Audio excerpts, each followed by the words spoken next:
Alors, les salariés ont le moral dans les chaussettes, on le sait depuis bien longtemps, mais les patrons ne sont pas beaucoup mieux. En tout cas, les salariés, eux, pâtissent de plans sociaux qui s'enchaînent, voient leur pouvoir d'achat diminuer et leur ras-le-bol fiscal, expression de Pierre Moscovici, monter. Mais au fond, les patrons, eux, de quoi se plaignent-ils? Sont-ils chagrins, pour reprendre entre autres l'expression de Thierry Pêche? Ça ne va pas fort chez les chefs d'entreprise. 82% d'entre eux ne croient pas en la reprise économique et 44% d'entre eux encore sont persuadés que 2014 sera une année pire que 2013. C'était un sondage publié dans Les Échos vendredi dernier, 5 décembre. Alors pourquoi les patrons français sont-ils si pessimistes alors qu'on entend de toutes parts que le gouvernement leur est plutôt favorable et qu'il leur fait même des cadeau, le fameux CICE, étant censé redynamiser la compétitivité et l'emploi. Alors pour cette semaine sociale, nous donnerons la parole à différents acteurs cette semaine qui font la société et l'économie, mais donc on a voulu commencer par les patrons qui prennent le micro pour nous raconter la réalité de leurs fonctions, souvent décriées,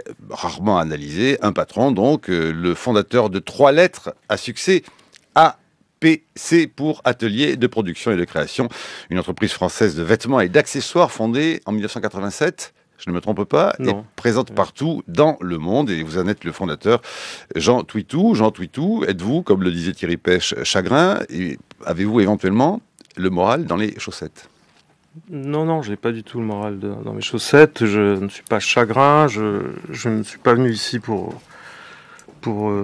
vous parler du crachin fiscal qui s'abat sur la France. Ah, quand même, du crachin fiscal, c'est... Oui, l'expression. C'est le FOG. J'ai entendu sur France Culture.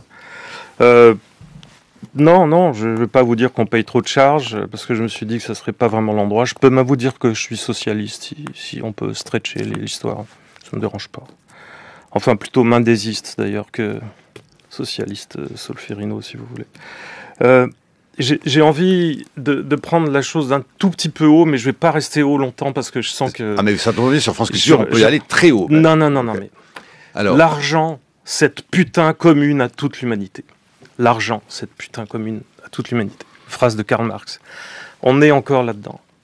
Je veux dire qu'on est dans un pays où, si les chefs d'entreprise se sentent seuls, voire déprimés, bien que ce soit un peu un sport national, c'est vrai, c'est que, si vous voulez, pour dire, pour un chef d'entreprise de venir dans une radio, France Culture, c'est un peu comme pour un proxénète d'aller dans une abbaye cistercienne. Si vous voulez, je sens... pas pousser. Non, mais vous voyez. Oui, non. Le fait est qu'il n'est pas souvent si facile que cela, pour le donner aux auditeurs dans la coulisse, de recevoir effectivement des patrons, à part quelques-uns habitués et qui aiment bien la question des médias. Donc nous vous remercie de jouer le jeu et de venir aujourd'hui. Moi, je vais vous dire quelque chose. Le congrès de Tours n'a jamais eu lieu.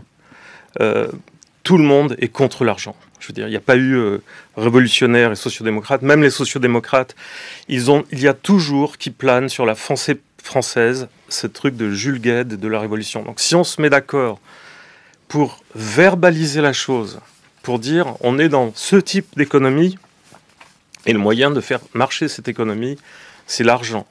Si on explique aux élèves des lycées, voilà, il y a les cours d'éducation sexuelle, il y aura aussi un cours pour vous apprendre à monter une pizzeria en zone périurbaine. Hein, ça peut aider, ça. Là, peut-être que les patrons se sentiront moins seuls. Je veux dire, c'est un problème général. Donc pour vous, quoi, c'est un défaut d'éducation? C'est un défaut d'éducation, c'est une... Je n'aime pas manipuler le mot idéologie parce qu'il est un gros piège, quoi. Mais oui, c'est une fausse conscience de là où on vit. On n'a pas une bonne perception du monde. Alors vous voulez-vous aller très haut, mais moi évidemment je serai un peu plus ras de terre comme d'habitude. J'en suis tout. Donc, tout de même, puis nous aurons le temps, et dans cette première partie et dans la partie débat, de comprendre au fond ce que c'est au fond aujourd'hui d'être patron, ce titre un peu comme ça taquin, hein, dur d'être patron pour l'interrogation. Mais comment vous le commentez-vous tout de même, ce chiffre-là, hein, dans les Échos de vendredi dernier, 82% des chefs d'entreprise ne croient pas en la reprise économique, seuls 12% des personnes interrogées pensent que la situation sera meilleure l'an prochain, seulement 12%. Mais il y a comme des paradoxes, j'aimerais savoir si vous en faites partie. En revanche, et puis on arrêtera avec les chiffres, hein, ils sont 65% à se dire confiants pour leur propre activité. Jean Twitou. Oui. Non, je ne comprends pas. C'est assez... ça paraît assez schizophrène de dire qu'on est déprimé et confiant. Je comprends pas ces chiffres. Mais le chiffre du la reprise ne viendra pas, et malgré... C'est évident qu'elle ne reviendra pas. Je veux dire, là, on a quand même Bouvard et Pécuchet aux affaires, ça ne va pas revenir. Et pourtant, on a le sentiment, quand on voit les commentaires ça et là, que Bouvard et Pécuchet s'occupent parfaitement bien de vous, le CICE... Oui, je peux vous en parler si vous voulez, on peut y rentrer tout de suite. Allons-y tout de suite, nous avons à côté nos spécialistes. Même Brice vient d'arriver. Très bien, je fais un piqué vers le sol, CICE. Donc j'ai une entreprise, effectivement. La masse de mes achats est, je crois, 17 millions. Le CICE, le prix moyen de vente de ce que je vends au détail est de 200 € pièce. Le CICE va nous amener une réduction du coût de nos produits de 18 centimes en moyenne. Ça, si vous voulez, ce n'est pas de la propagande. Je vous invite tous à venir dans mes bureaux, à parler à ma directrice financière, à vous montrer les papiers. Comme on dit dans je ne sais pas quel film, dans Star Wars, je viens en paix. Vous voyez, je ne suis pas venu pour démonter tout le monde. D'ailleurs, je n'ai pas les moyens intellectuels pour démonter tout le monde. Je vois juste un truc. Le CICE, dans mon entreprise, c'est 18 centimes par article. Donc, jamais ça ne va m'aider à faire plus d'exportations. La seule chose qui m'aiderait à faire des exportations, chacun le sait, mais personne ne le dit, c'est de dévaluer l'euro. C'est simple, c'est très simple. Je veux dire, moi, je fais 13 millions de chiffre d'affaires aux États-Unis, ou 15, je crois, sans aucune marge, car toute la marge est bouffée par la surévaluation de l'euro. Donc voilà, là, c'est une chose concrète pour améliorer les affaires. Mais ce CICE, alors il y a peut-être des gens qui rentrent dans la cible, mais moi, ça ne m'a rien fait. Alors effectivement, comme il y a tout le temps des nouveaux impôts, des nouveaux trucs, donc on n'est pas snob au point de dire non, mais gardez ces 120 000 €. Forcément, on les a pris. Mais ce que je vais vous dire, c'est que dans le fonctionnement de l'entreprise, ça ne fait que 18 centimes. Alors, il y a quelque chose que j'aimerais dire qui est assez cocasse encore sur cette histoire, mais là, je ne voudrais pas faire de la feinte naïveté, mais il y a quelque chose quand même. Monsieur Hérault, dit le CICE a déjà permis de débloquer 15 000 emplois. Alors, le CICE rentre en vigueur en 2014. Il sait déjà que ça développe déjà des emplois. Pourquoi ? Parce que quand on est éligible pour le CICE, on peut téléphoner à la BPI. Et là, il y a Catherine et Liliane qui répondent. Bonjour, BPI. La Banque publique d'investissement. Non, je blague. Permettez-moi de blaguer, parce que c'est le niveau à peu près des banquiers de cette banque. Catherine et Liliane, quoi, vous voyez. Donc, on téléphone et on peut se faire avancer la somme de son CICE de 2014. Jusqu'à là, ça va très bien. Mais comment, monsieur Hérault, il a eu accès à quelle stat pour rapprocher les éligibles au CICE qui ont eu l'avance BPI, qui ont créé 15 000 emplois. Je veux dire, il a fait cette déclaration, personne ne le remet en question. Il a peut-être un outil statistique que vous n'avez pas. Mais moi, c'est sûr que je ne l'ai pas, en tout cas aussi. On dit, par exemple, et on voit plutôt, on observe clairement que, par exemple, en ce moment, le secteur textile est très touché par de très nombreuses faillites. Votre entreprise, à vous, a réalisé un meilleur chiffre d'affaires en 2012 qu'en 2011. Comment vous expliquez cela ? Et pourquoi vous, par exemple, vous auriez été épargné, comme d'autres, notamment dans ce qu'on appelle le très haut de gamme et le luxe, en pensant évidemment à la maison Hermès ? La maison Hermès. Qu'est-ce qui fait que la très crise... bonne histoire à vous raconter tout à l'heure.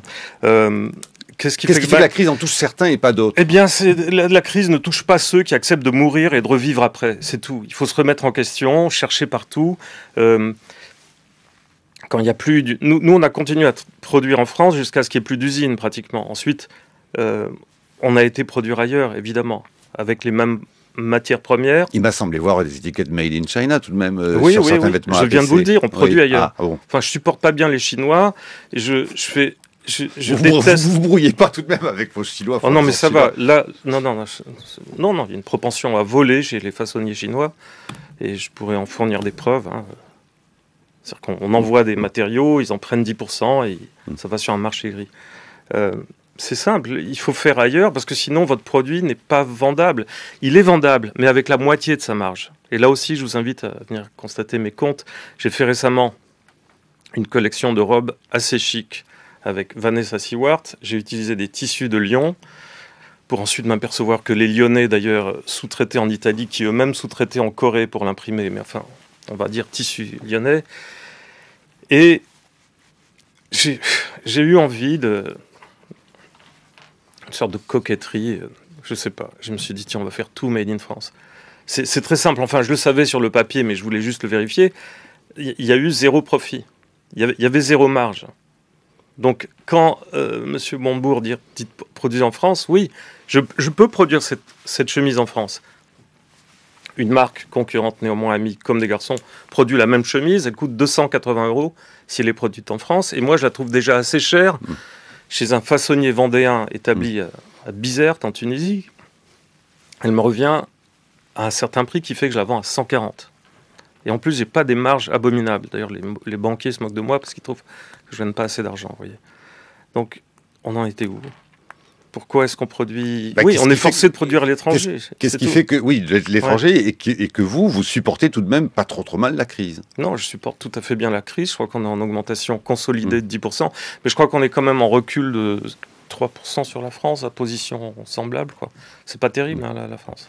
Une crise de consommation, quand même, en France. Et ceux qui font faillite, selon vous, c'est quoi? C'est des défauts de gestion, défauts de qualité? Je crois que je vais reprendre le manche. Donc, dans la compétitivité, on dit qu'il y a la compétitivité coût, la compétitivité produit. Alors, la compétitivité coût, ce qui est amusant, j'étais hier à Milan, parce que pas pour le travail, mais pour m'amuser, pour m'amuser. Pour avoir un taxi qui ne sente pas le chien mouillé et tout ça, quoi. Et un bon café. Et je parle à des copains qui ont... un jeune copain qui a une affaire là-bas, qui m'a dit, mais tu sais, on a autant de charges que vous. On paye autant d'impôts presque. Je veux dire, il n'y a pas l'ISF, mais il y a des trucs encore plus tordus.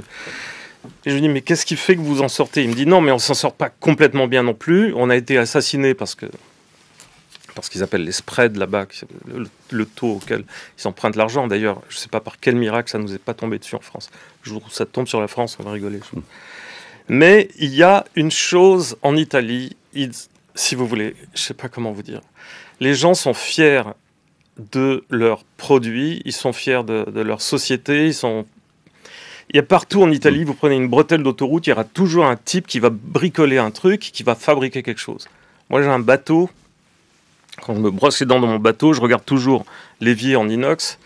C'est marqué Made in Italy. Ce bateau, je l'ai acheté dans un chantier finlandais de garde-côte qui ne fabrique que 150 bateaux par an. Donc il y a un Rital qui a trouvé le moyen de trouver un Finlandais pour lui vendre ses 150 trucs par an. Ce que je veux dire, c'est que j'ai l'impression que... Alors, est-ce qu'on est assis sur une excellence passée qui nous paralyse? Mais je pense qu'on n'est pas assez amoureux de ce que l'on fait. Je veux dire, un salon, quand il y avait encore des filateurs français, je m'en souviens très bien, j'avais un salon qui s'appelait Expophile, j'arrivais à l'heure du déjeuner, les filateurs français à l'heure du déjeuner, mais c'était la cochonaille, les trucs, et ils vous regardaient même pas. Enfin, ils vous demandaient, vous faites combien comme chiffre? Ah bon non, sandwich, bière. Et alors que les Italiens ne vous demandaient jamais combien de chiffres vous faites. Ils essayent de savoir qui vous êtes, comment ils vont pouvoir vous enrober, vous vendre quelque chose.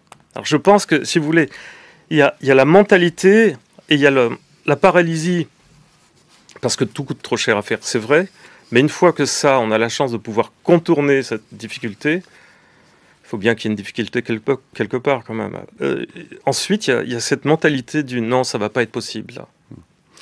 Est-ce que ce qui vous prête au fond d'être un peu schizophrène, dit patron de gauche, licencié en histoire-géographie, très proche des milieux rock, puis devenu patron, est-ce que vous vous dites parfois que vous êtes devenu le personnage qu'éventuellement... Quoi, vous n'aimiez pas quand vous étiez plus jeune? Fréquentant les cercles trotskistes, croisant Jospin chez les lambertistes. Oui. Michel, qui était le nom de... son frère. Ouais, c'est ça. Oui. Non, le pseudo d'un parti où j'étais, qui s'appelait l'OCI, le pseudo de Jospin, c'était Michel. Ouais. Si, c'est un choc. Mais le choc, si vous voulez, le choc, c'est pas de toucher à l'argent. Pour moi, ça m'a jamais choqué. Le choc, c'était plutôt de passer de... Non, je vais être prétentieux là. De passer de Hegel à Nietzsche. C'est-à-dire d'arrêter de penser qu'il y a un sens de l'histoire, qu'il fallait absolument faire la révolution, et d'essayer de sauver le monde existant plutôt que de le changer complètement. Ça c'était une trahison de me dire, je veux dire, je haïssais Rocard plus profond de moi-même et voilà, je me suis retrouvé à acheter une boutique parce que j'ai su que le PSU avait été fondé au sous-sol de cette boutique. Là, je me suis dit, tu as changé. APC a été fondé sur les... Non, sur je t'explique. J'ai une boutique rue de Varennes, Ouais. rue de Varennes, qui marche pas très bien d'ailleurs, un peu trop chic, ma boutique, bref. J'ai une boutique rue de Varennes. L'agent immobilier, vous savez, les agents immobiliers, ils vous racontent des trucs pour être sûr que vous achetiez leur bien. On descend dans la cave, je dis, elle est bien cette cave, elle est assez saine, enfin, j'échange des banalités. Elle me dit, oui, d'ailleurs, le PSU a été fondé dans cette cave. Alors je me suis dit, je signe. C'est prédestiné. Vous voyez, non. Et vous m'auriez parlé du PSU en 70, mais c'était la petite bourgeoisie contre-révolutionnaire, vous voyez. Vous étiez très hostile. J'étais très hostile.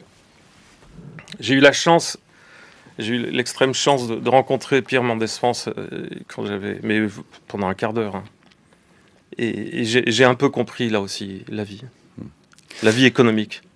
À savoir que le type voulait pas la propriété collective des moyens de production, clairement. Alors je me suis interrogé sur qu'est-ce que c'était sa vision du socialisme. J'ai un peu lu sur lui et de lui. Et j'ai vu que je ne sais pas ce que vous en pensez, mais est-ce qu'il faut faire la révolution ou pas, quoi? Mais quelle révolution? Vous imaginez bien qu'en ce moment, il y a des auditeurs qui se disent, mais qui est ce patron qui nous parle de son bateau en Italie et qui nous dit qu'il veut faire la révolution? Mon bateau n'est sur aucun port d'attache exotique, hein, je tiens à préciser, il est français. Non, mais je pose la question sérieusement, parce que c'est pas hypocrite ce que je vous dis. Je veux dire, le mode de pensée français fait qu'on sent qu'il y a une sorte de surmoi révolutionnaire qui... Oui, c'est Jules Guesde qui est partout. 8h17, c'est l'heure de retrouver la chronique de Brice Couturier. Bonjour Brice. Bonjour Marc. L'empereur des Français, Napoléon Ier, exilé à Sainte-Hélène et rongé d'amertume, écrivait, je cite, « Il est dans le caractère français d'exagérer, de se plaindre et de tout défigurer dès qu'on est mécontent. » Fin de citation. À entendre les patrons français se plaindre du gouvernement de Jean-Marc Ayrault, on a le sentiment qu'ils affrontent je ne sais quel Moloch vénézuélien ayant détruit les mécanismes de l'économie de marché au point de devoir fixer le niveau de production et le prix des voitures, car ce qui vient d'arriver en ce moment au Venezuela. Car enfin, François Hollande, ancien élève d'HEC, n'a pas laissé rue de Solferino l'image d'un marxiste-léniniste. Quant au Premier ministre, ancien militant du mouvement rural de la jeunesse chrétienne, il peut difficilement passer pour un sous-marin trotskiste. Alors, à quoi attribuer le mouvement d'exaspération patronale qui se multiplie? À Lyon, on a vu 2000 chefs d'entreprise brandir un carton jaune à l'adresse du gouvernement, geste symbolique et terriblement photogénique. Le 52e baromètre des TPE, les toutes petites entreprises, les très petites entreprises, situe la cote de confiance du gouvernement auprès de ces chefs de très petites entreprises à son niveau le plus bas, 13% seulement qui font encore confiance au gouvernement. Qu'elles soient grandes ou petites, situées dans la vieille ou dans la nouvelle économie, les entreprises semblent tout près du sentier de la guerre contre le gouvernement. De son côté, ce gouvernement qui joue son va-tout sur l'amorce d'une reprise de l'activité susceptible d'enclencher enfin une baisse du chômage, n'a aucun intérêt à se mettre à dos le monde de l'entreprise parce que c'est là où se créent les emplois. Alors pourquoi cette fronde? Pourquoi cette incompréhension mutuelle? Eh bien, il y a d'abord l'impression d'improvisation constante qu'offre ce gouvernement, cette manière de procéder par petites touches à la manière impressionniste plutôt que par aplat franc et net. Le résultat, c'est qu'on se demande à quoi pourra bien ressembler le tableau une fois achevé, et si le peintre lui-même en a une idée précise. Or, les patrons, qui doivent faire face à un environnement économique mouvant, s'adapter en permanence à l'état de leur carnet de commandes, ne détestent rien tant que de voir leur situation déjà compliquée, aggravée par un environnement fiscal et juridique instable. Ils ont besoin de règles du jeu qui ne changent pas tous les ans, faute de quoi ils s'abstiennent d'investir, ils s'abstiennent d'embaucher en attendant que les choses soient redevenues claires. Or, selon Jacques Attali, 37% du Code général des impôts et 40% du Code du travail ont été modifiés depuis l'élection de François Hollande. Il y a ensuite un problème de sociologie. Le Parti socialiste ne recrute pas dans le monde de l'entreprise. C'est un parti de fonctionnaires et de professionnels de la politique. À l'Assemblée nationale, d'ailleurs, les députés fonctionnaires sont, paraît-il, majoritaires. Les entrepreneurs et assimilés ne sont que 3% de l'Assemblée nationale contre 25% en Grande-Bretagne. Les diatribes d'Arnaud Montebourg, un avocat qui n'avait aucune expérience du monde de l'entreprise avant d'écoper du ministère du redressement productif, contre tel ou tel chef d'entreprise français ou étranger ont eu un effet désastreux. Et puis, il y a cette anomalie française, pour reprendre l'expression du président d'honneur de Saint-Gobain, Jean-Louis Beffa, des charges sociales pesant sur les salaires d'un niveau très supérieur à ceux que paient les entreprises allemandes, par exemple, qui découragent l'embauche et pénalisent nos entreprises à l'exportation. Reconnaissez que le gouvernement en a pris conscience, et c'est pour y remédier qu'il a imaginé, en effet, ce crédit d'impôt pour la compétitivité et l'emploi qui va alléger malgré tout le coût du travail des salaires inférieurs à 2,5 fois le SMIC. Alors vous venez nous dire, Jean Twitou, que dans le cas de votre entreprise, c'était une goutte d'eau dans la mer. Vous nous avez même estimé à moins d'1 euro pour des pièces qui en valent 200. Alors, si vous ne voulez pas du CICE, que voulez-vous ? La chronique de Brice Couturier sur franceculture.fr. Jean Twitou. Ok, je veux rien, moi ça va. Je vous dis, tout va bien. Enfin, alors pourquoi êtes-vous si mécontent contre ce gouvernement ? Non, je ne suis pas mécontent. J'aimerais bien qu'ils réussissent. Je n'ai pas envie de les couler. C'est juste qu'ils sont ignorants, quoi. Je veux dire, ils ne sont pas hostiles à l'entreprise. Bon, il y a une partie hostile à l'entreprise, pour les raisons superstructure qu'on a parlé tout à l'heure. Bon, mais il y a une partie qui n'est pas hostile. Mais la partie qui n'est pas hostile, elle ne comprend pas l'entreprise. Et elle ne comprend pas l'entreprise parce que ça ne fait pas partie du savoir commun de l'humanité française de connaître l'entreprise. Et les gouvernements de droite la comprennent mieux ? Mais pas du tout. Que sociologiquement... Mais pas du tout. Ils sont tout aussi ringards. S'ils connaissent le capitalisme monopoliste d'État, comme disait Georges Marchais, ils connaissent les grosses choses, mais ils ne savent pas. Ils sont tous macro, personne n'est micro. Ça, c'est ce que je voulais dire. Macro, M-A-C-R-O. Non, là. Vous ne me prêtez des pensées. Non, Macroéconomie as opposed to microéconomie. Oui, mais donc, quand même, pardon, Jean Twitou, on va tout de même retenir qu'une fois de plus, les patrons ne sont jamais contents. Non, je suis très très content. Ça s'entend pas trop, mais bon. Stéphane Rosef. Non, mais il est vrai que la majorité des patrons et des chefs d'entreprise, vous êtes reconnu dans la chronique de Brice, minuscule patron, mais c'est vrai que les chefs d'entreprise sont inquiets. Et c'est vrai que les indicateurs économiques ne sont pas bons. Mais quand même, Jean Twitou, vous disiez à juste titre à quel point la société, la droite comme la gauche française, a un problème avec l'argent.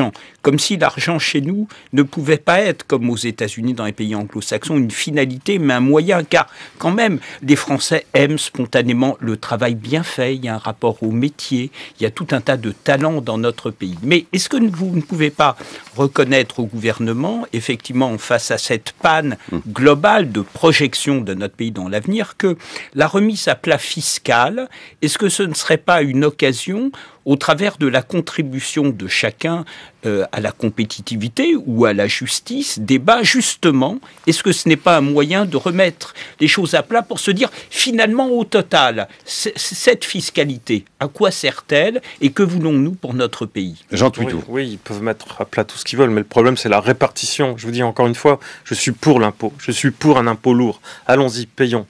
Mais c'est le problème de qui sont les répartisseurs, qu'est-ce qu'ils font avec l'argent, comment ça se fait qu'il y a autant de clochards, pas seulement dans les quartiers pauvres, mais Faubourg Saint-Germain, il y a des familles entières, il y a des femmes qui donnent le sein dans les cabines de téléphone. Impossible de prendre le métro sans être complètement déprimé, des gens dorment dans le métro.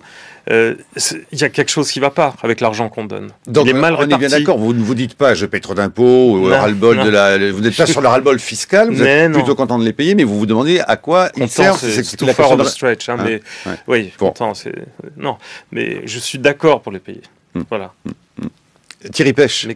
Qu'est-ce qu'on en fait ? Je trouve que c'est très intéressant ce que vous avez dit au début, en disant finalement pour moi c'est 18 centimes d'euros le CICE, mon problème n'est pas là. Il faudrait dévaluer l'euro. Vous n'êtes pas sans savoir que ce n'est pas dans les attributions et les pouvoirs de M. Hérault ni de M. Hollande. Ça s'appelle la monnaie unique, mais vous avez diablement raison. Quand on regarde les chiffres, il y a effectivement pour l'économie française, son tissu productif, un gros problème de valeur de l'euro.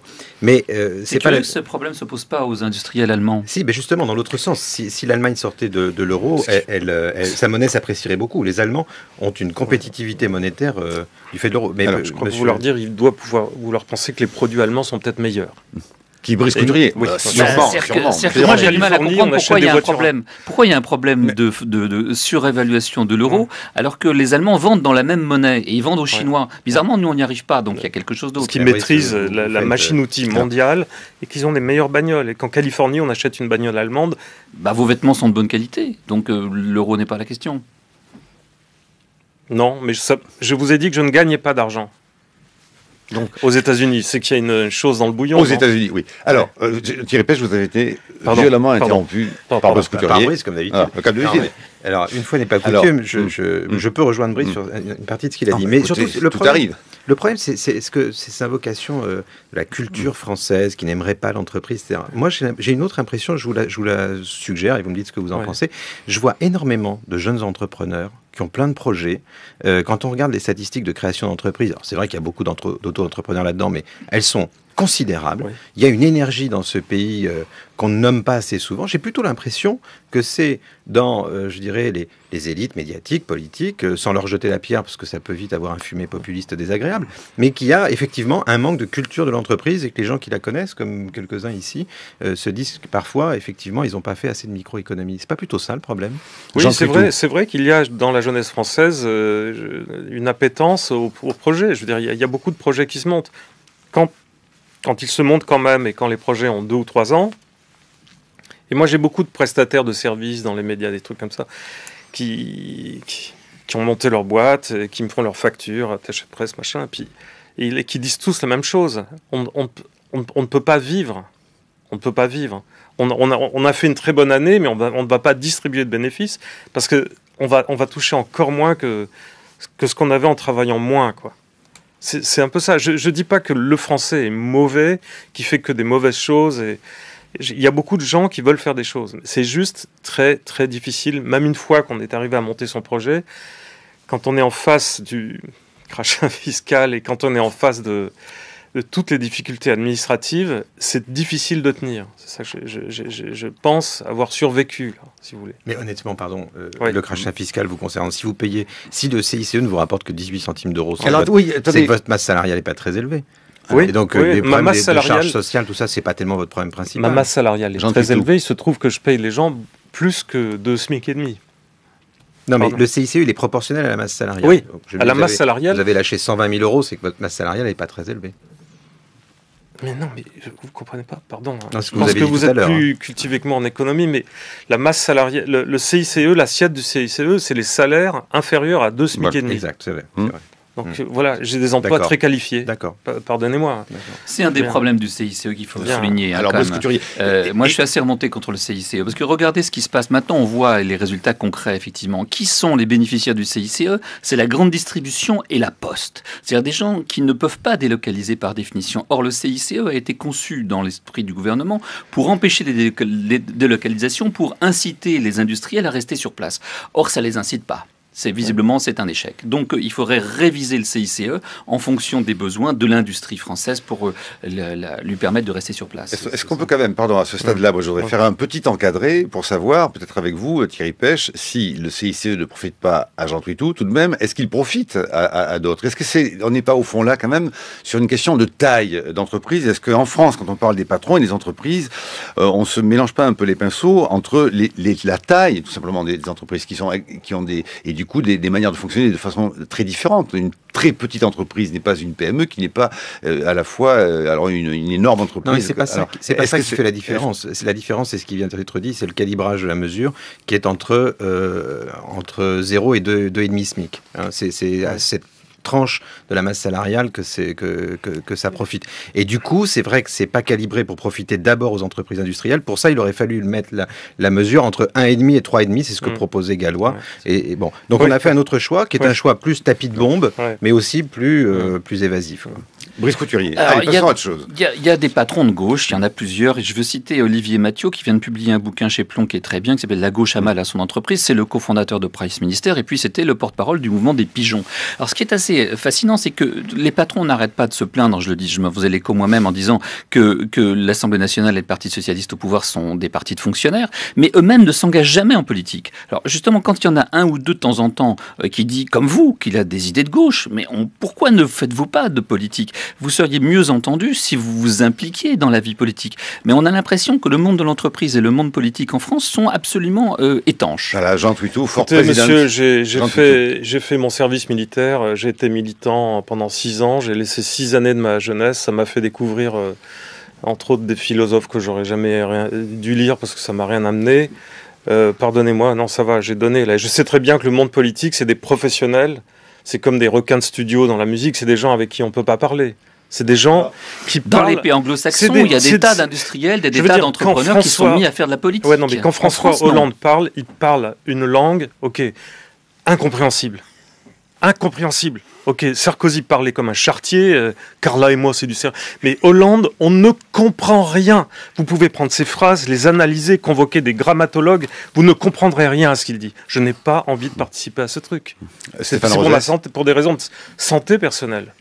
Est-ce que ça ne provient pas du fait que, comme entrepreneur, vous avez une vision stratégique de là où vous devez aller, alors que François Hollande est un excellent technicien qui est plutôt sur la question du comment? Est-ce que c'est une question culturelle? Parce que le paradoxe, c'est que François Hollande a été, pour ceux qui l'ont suivi, un très bon professeur d'économie, alors à Sciences Po. Donc on entend ce que vous dites, hein, il y a en France une culture de la macroéconomie par rapport à la microéconomie, mais justement, pour revenir à des choses qui se font, est-ce qu'il n'y a pas des avancées possibles pour aider justement des chefs d'entreprise? Est-ce que la simplification fiscale, par exemple, ce n'est pas quand même aider beaucoup tous ceux qui, au quotidien, doivent à la fois innover, penser stratégiquement, et puis ont des contraintes où leur temps est quand même beaucoup pris à des questions très administratives? Oui. Jean Twitou. Oui, excellent, ce point sur les questions administratives. Je vais revenir encore plus rasemote. Je fais souvent des essayages dans mon métier. Un col de chemise mal réglé, j'ai besoin de convoquer un mannequin parce qu'on m'a dit, tiens, je peux pas mettre de cravate avec tes chemises, il faut que tu nous règles ça. On fait venir un mannequin. Le mannequin, même s'il vient 10 minutes, on va le payer 1 heure, mais ça, c'est pas grave. Pas 1 heure. Mais l'embauche de ce mannequin qui va venir, mais une trentaine de fois dans la semaine pour des essayages, c'est qu'à chaque fois qu'ils viennent, on doit faire un contrat de travail. Et ensuite, un chèque. Vous comprenez que ça prend, en temps de gestion administrative, du temps. Et je vais fermer le guichet là, du truc petit patron qui râle, mais c'est insupportable ce truc. C'est une connerie noire. On s'arrange différemment dans ces cas-là. Je ne m'arrange pas différemment. Oui, monsieur. La plupart des gens. Non, le noir, ça n'existe plus. Non, ça existe chez les gros truands, le noir. Il faut arrêter de rêver. Le noir, mais quoi, le gris alors. Voilà. Oui, non. Un mannequin vient, vous devez lui faire un contrat de travail, monsieur. Un ingénieur du son, parce que je fais aussi un peu de musique, un ingénieur du son, là ça se complique un peu plus parce qu'il y a les intermittents du spectacle. Bon, tu vas me payer comment? Parce que là j'ai fait assez d'heures, tu comprends, et sinon je ne vais pas toucher le chômage. Voilà. Ces choses sont incompréhensibles, insupportables.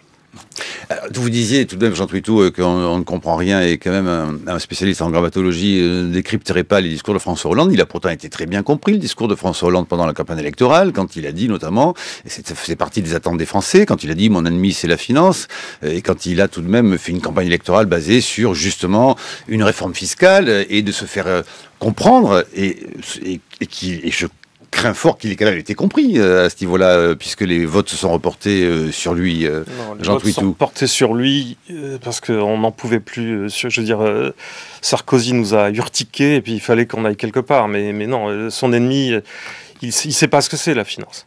Il ne sait pas ce que c'est. C'est peut-être un très bon prof d'économie, mais son ennemi c'est la finance. Il ne sait pas comment lutter sur la finance. Ou alors il communique très mal, parce que la lutte sur les excès de la finance, c'est pas du tout avec les comptes en Suisse ou quoi que ce soit que ça se passe, c'est sur le sujet des prix de transfert des grandes sociétés. Et ça, il ne communique absolument pas là-dessus. C'est là que ça se passe. Le nerf de la guerre, c'est là qu'il est. Les 50 milliards par an, c'est là qu'ils sont. Mais là, je ne sais pas pourquoi il ne parle pas de ça. Qu'est-ce qu'on peut faire là-dessus? C'est assez complexe. Hein. Oui, c'est pour ça que je connais bien le sujet, et par anxiété personnelle, j'ai jamais voulu trop... mordre dans ce truc. Hein. Vous savez, vous fabriquez partout sur la planète, donc vous pouvez partout mettre des bureaux d'achat et des trucs pour pomper, pour faire du skimming, comme on dit dans le film Casino, enlever la crème. C'est assez complexe. C'est assez complexe parce que les cabinets d'avocats sont très très pointus là-dessus, vous font payer des services très très chers. Je ne sais pas ce qu'ils peuvent faire. Oui, ce qu'ils ont fait de malin, c'est d'embaucher au gouvernement. Ils ont débauché des grandes banques d'affaires, des employés de grandes banques d'affaires pour qu'ils leur donnent tous leurs plans pour voir. Mais c'est assez complexe. Il y a une proposition, parce qu'on parle toujours des choses de trop haut pour les voir vraiment, il y a une proposition qui n'est pas inintéressante, qui est de dire aux entreprises, vous allez nous indiquer au début de votre exercice budgétaire vos prix de transfert. Comme ça, on sera sûr que vous ne les ajustez pas à vos profits pour faire remonter les profits dans des paradis fiscaux. Ça vous semble rationnel ? Oui, c'est parfait, oui. Le gouvernement va être content de l'entendre. Oui, c'est très bien, ils font ça. Mais ils ont en face d'eux des cabinets d'avocats très, très, très forts. Brice Couturier. Alors justement, là, il y a un des problèmes qu'évoque Olivier Mathieu, que je disais tout à l'heure, c'est qu'effectivement, on a effectivement affaire à un gouvernement qui a l'air d'être plus attentif, contrairement aux apparences, à la finance, ne serait-ce qu'à Bercy, où les liens entre le monde de la finance et de la banque et le monde de la haute fonction publique sont très liés. Plus à la finance en réalité qu'au monde de l'économie productive. Est-ce qu'il n'y aurait pas là un axe pour la gauche au pouvoir de se rapprocher des entrepreneurs, de l'économie productive, ceux qui font quelque chose, plutôt que dans la mesure où effectivement l'État a besoin d'emprunter en permanence et donc pour devoir emprunter sur les marchés financiers, il a besoin d'être en bonne intelligence avec ses marchés, plutôt que donc encore une fois tout en proclamant détester la finance et la combattre, en réalité, lui être très acquis. Quand on voit la timidité de notre réforme bancaire en France, encore une fois par rapport aux autres réformes bancaires qui ont été entreprises dans d'autres pays du monde, comme la Grande-Bretagne, on voit qu'effectivement, le gouvernement actuel, le moins qu'on puisse dire, il n'est pas particulièrement hostile au monde de la finance. Je voudrais dire quelque chose un peu bête, mais il faudrait sortir des think tanks et organiser des do tanks. C'est bête, hein. Il faut faire des trucs. Moi, j'ai 2 idées, je peux vous dire là maintenant tout de suite. Je peux vous créer 300 emplois tout de suite maintenant au Havre. Et sur la France, j'ai une idée pour à peu près 1 millier d'emplois. Allez-y. Oui, je peux vous le dire. Ça a un rapport avec moi. Le tissu de mes jeans est fait à Hiroshima. Vous mettez le tissu dans un bateau à Osaka, il vient au Havre. Et au Havre, on crée une usine avec un tout petit peu d'aide quand même, pour faire des jeans faits en France, mais en zone franche, je ne sais pas quoi. Mais là, vous voyez, moi je veux bien produire des jeans en France, ça ne me dérange pas, hein, vous savez. Et pourquoi vous ne le faites pas alors? Ça n'a pas... Mais c'est d'une complication absolue. C'est pas parce que c'est trop cher. Mais c'est trop compliqué. Oui, c'est très compliqué, c'est très cher. Je veux dire, je suis prêt, je pense qu'en taylorisant un maximum l'affaire, on pourrait faire une usine que de jeans. Mais je sais que ça va être trop compliqué. Je sais ce que c'est l'administration. J'ai monté une petite école maternelle, je sais ce que c'est la complication de l'administration. Et la deuxième idée, c'est quoi? Deuxième idée, mais vous pouvez tous la prendre. Hein.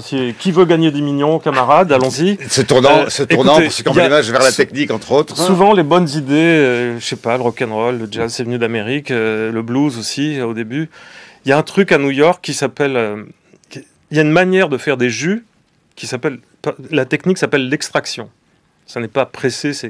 Et donc, on enlève vraiment tous les nutriments qui sont dans un légume ou un fruit et on en fait un jus. Ces jus sont parfaits parce qu'ils peuvent ça peut satisfaire votre gourmandise, mais parce que c'est très très bon, et aussi ça peut vous guérir. J'avais un début d'angine à New York, j'ai pris un truc qui s'appelait Inferno ou je sais pas quoi, c'était que de la cayenne, du gingembre et du citron, et le rhume est parti immédiatement. Ben c'est simple, il faut monter ce truc-là en France, personne n'en a l'idée, et surtout, il ne faut pas dépendre du foncier, c'est-à-dire qu'il ne faut pas ouvrir de boutique. Il faut uniquement qu'il y ait des livreurs qui livrent ces jus, mais ce sera des jus un peu chers, hein. Ce sera au moins 10 € le jus, mais c'est des choses qui vous amènent quelque chose de différent. Bon, vous voyez ce qu'il vous reste à faire après Alternative économique, Thierry Pêche. Jean Putou, est-ce qu'on peut justement aussi comprendre, parce que depuis notamment que Arnaud Montebourg avait lancé cette question du Made in France, est-ce qu'on peut comprendre au fond ce que veut dire cette petite étiquette qui du coup est devenue un peu honteuse, vue du gouvernement, ce fameux Made in China, ça signifie quoi exactement? Ça ne veut pas dire forcément que tout est fait en Chine, qu'on passe par la Chine, c'est que ça veut dire quoi? C'est simple, ça veut dire que vous achetez vos chaussettes dans la ville des chaussettes, qui fait que des chaussettes en Chine. Les plus gros profits de Nike viennent des chaussettes d'ailleurs, ça personne ne sait, parce qu'il y a une marge de 12 sur les chaussettes. Made in China, ça veut dire Made in China. Je comprends pas. Est-ce que ça veut dire que il peut y avoir... C'est pas si clair que ça. Je vais compléter la question de Marc. Il a raison. C'est en fait beaucoup de choses qui sont marquées Made in China. En fait, sont montées en Chine à partir d'éléments qui ont été produits partout ailleurs dans le monde. Oui, évidemment. Et c'est le produit final. Mais en réalité, beaucoup de choses qui sont Made in China, elles sont pas du tout Made in China. Ils sont finalisées en Chine. Finalisées en Chine et réimportées dans des pays et réexportées après. C'est ça qu'il faut expliquer à Marie-Chantal Montebourg. Là, c'est que comment vous dire, pour faire de l'export, il faut pouvoir faire de l'import. Et je veux dire, donc, vous n'êtes pas un adepte de la fameuse démondialisation. Mais là c'est Bouvard et Pécuchet en une seule personne. Là, et d'ailleurs sa marinière n'était pas faite en France. Scoop. Pas Scoop, c'est dans le journal du textile. Vérifiez, hein, excusez-moi. Armor Luxe, et d'ailleurs ils ont raison, ils font beaucoup d'assemblage de leurs produits en Tunisie, mon pays. Je suis un immigré de première génération, je tenais à le dire. Et au Maroc. Et donc, oui, c'est tricoté en Bretagne, mais monté en Tunisie. Puis ensuite, le type, tout le monde achète l'histoire. Made in France, mais non. Alors, Made in France, il ne pourrait pas l'acheter. Aussi pour les uniformes de la gendarmerie. Oui, bien sûr. Est-ce que ça veut dire, du coup, Jean Tuteau, que vous pouvez être sensible aux sirènes, je ne sais pas, vu que parfois, au fond, à la lassitude gagnant, vous seriez sensible aux sirènes, je ne sais pas, de gros groupes qui pourraient vous racheter. Alors, votre entreprise, il y a des parts chez Charles Beck BD, hein, entre autres, mais imaginez, je ne sais pas moi, que LVMH, qui aime bien racheter comme ça tout à trac les entreprises qui essayent vaguement de racheter Hermès, vous disent, tiens, Jean Tuteau, voilà, on allonge, on vous rachète, vous êtes une très bonne marque, et vous rentrez dans notre giron, et vous êtes sauvé. Mais pardonnez, excuse my French, mais je kiffe ma race. Mais, comment vous dire, le fonds de Beck BD. Beck BD a un fonds. J'ai considéré... Écoutez, qui n'est pas le patron de gauche d'ailleurs. Hein, non, d'ailleurs, il a essayé de m'inviter une c'est très simple. Un fonds, ils rentrent dans votre affaire, c'est génial. Ils sortent 5 ans après. Le contrat est comme ça. Moi, bêtement, comme je n'ai pas fait de finance, je me dis, c'est comme une banque. Et en plus, ils ne demandent pas de garantie ni rien. Ils sont juste très chers. Donc, j'ai fait rentrer de l'argent. Je crois que dans 3 ans, ils sortent. Mais quand j'ai eu cet argent du fonds qui s'appelle Audacia, c'est une bonne affaire pour tout le monde. Et donc, quand les banquiers que je hais ont vu que Audacia était rentré dans mon affaire, tous les banquiers sont venus me proposer de me faire une pédicure. J'ai dit oui, avec plaisir. Vous prêtez combien ? Non, c'est trop cher, je ne prends pas. Voilà, c'était de la technique. Technique financière de levée de fonds pour moi. Et un grand groupe qui, un jour, vient vous voir et dit voilà, c'est une bonne affaire APC, on vous rachète. Je vais vous dire une chose horrible. Je suis bien trop snob pour leur vendre. Je pense que ces gens manquent de goût. C'est simple. Je veux dire, LVMH qui monte Berluti, rue de Sèvres, rien que pour narguer Hermès, je pense que c'est des histoires de concours de bites. Enfin, de mal dominateur, si vous voulez. Je n'ai aucune confiance. Ces gens n'ont aucune idée de ce qu'est le luxe. Ils n'ont aucun goût, pour commencer. Ça vous trouble ? Ça ne me trouble pas, mais je reconnais le langage peu châtié que vous employez sur Twitter, parce que vous êtes très actif. Sur Twitter, vous vous attirez quand même pas quelques ennuis de ce franc-parler-là, y compris d'ailleurs, je sais pas, auprès de vos salariés. Non, mes salariés, je les adore tous et je crois qu'ils m'adorent aussi. Non, franc-parler, pardon, je suis un peu provocateur, mais si vous voulez, quand on n'a jamais... Moi, c'est la première fois que j'ai 62 ans, bientôt. J'ai dû exporter pour la France, peut-être depuis que j'ai commencé, pour pas loin d'1 ou 2 milliards, j'imagine. Personne m'a dit... Merci, je veux dire. Donc on m'invite, je parle, et je parle peut-être un peu vite avec des mots un peu trop puissants et un peu trop imagés, mais je m'en excuse, mais je veux dire... pardon, oui. Qu'est-ce que vous vous racontez avec Kanye West ? Avec Kanye... Kanye West, voilà. Kanye veut dire Kanye West. D'ailleurs, j'avais une histoire à raconter, parce que ça, c'est sur la partie... compétitivité, produit, et puis état d'esprit, vibe. Un jour, il me dit, tiens, il y a... Donc, on peut dire les noms de maisons. Il y a Hermès qui m'invite à visiter les ateliers. Je lui dis, trop cool, on va visiter les ateliers. Alors, on est là-bas. Alors, ouais. Je crois savoir que vous aviez rêvé à une époque petit de travailler chez Hermès. Ouais. Hein, on peut le dire. Non, les ateliers du Faubourg. Ouais. Il y a effectivement, ils gardent une petite chose. Avec le musée. Ouais, et là, on nous montre effectivement le musée qui est très beau, et on nous montre un artisan qui était en train de travailler pour un monsieur japonais qui voulait absolument un attaché-caisse où il voulait absolument pouvoir mettre 10 millions de yens. Alors, je ne sais pas ce que faisait ce monsieur dans la vie. Ça ne fait que 100 000 euros, mais voilà. Ouais. C'était en autruche verte ou quoi. Ouais. Bon, je regarde. Ah oui, c'était les commandes spéciales. Oula. Oui, les commandes spéciales. Et puis, on continue à visiter. Et puis là, le monsieur très gentil, au demeurant, qui nous fait visiter, dit, et voilà, là, on a une cuisine, on reçoit nos invités, on cuisine. Et Kanye, naïvement, c'est un Américain, pardonnez-le, il dit, ah mais cool, justement, Jay-Z est en ville, avec sa femme, on vient demain. La réponse. Monsieur Couturier, la réponse, chef d'entreprise français. Ah ben non, samedi, c'est fermé. Je veux dire, en Italie, le type, je sais pas, on aurait été chez Fendi ou je sais pas quoi, il a dit ouais, ben les cuisiniers ils ont leur samedi, mais c'est pas grave, ma mère viendra te faire des raviolis au pumpkin, je sais pas, c'est la saison en ce moment de faire des. Voyez. Et là, voilà, c'est fermé samedi. C'est-à-dire que le type avait un client complètement gogo.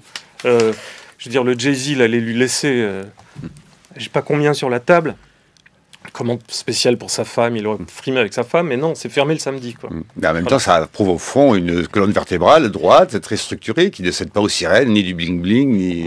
Non ? Non, ça prouve de la bêtise, pardonnez-moi. Il fallait... Dire, moi, on me dit, tu vas faire des spaghettis pour Jay-Z et Kanye. Je dis, ouais, dimanche à minuit, je les fais. C'est 2 types drôles, je viens m'amuser avec eux, quoi. Bon. Si en plus, je peux leur vendre 3 tonnes de trucs. Il voudrait vraiment faire de la mode, Kanye West ? Il veut faire de la mode. Il est très créatif, il a très peu de surmoi, et donc il y va à fond. Il s'est endetté pour ça. Des journaux très mal renseignés disent qu'il a 100 millions d'euros, 100 millions de dollars de fortune personnelle. Il a juste 30 millions de dettes, le type. Il a 30 millions de dettes parce qu'il est tombé amoureux de la mode.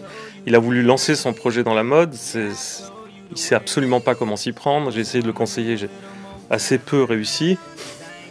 Il a fait ses défilés, il s'est fait étrangler, et puis...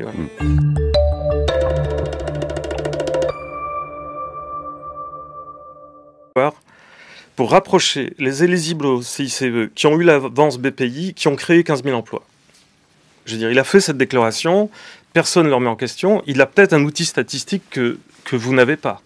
Mais moi, c'est sûr que je ne l'ai pas, en tout cas aussi. On dit, par exemple, et on voit plutôt, on observe clairement que, par exemple, en ce moment, le secteur textile est très touché par très nombreuses faillites. Votre entreprise, à vous, a réalisé un meilleur chiffre d'affaires en 2012 qu'en 2011. Comment vous expliquez cela ? Et pourquoi vous, par exemple, vous auriez été épargné, comme d'autres, notamment dans ce qu'on appelle le très haut de gamme et le luxe, en pensant évidemment à la maison Hermès ? La maison Hermès. Qu'est-ce qui fait que la très crise... bonne histoire à vous raconter tout à l'heure.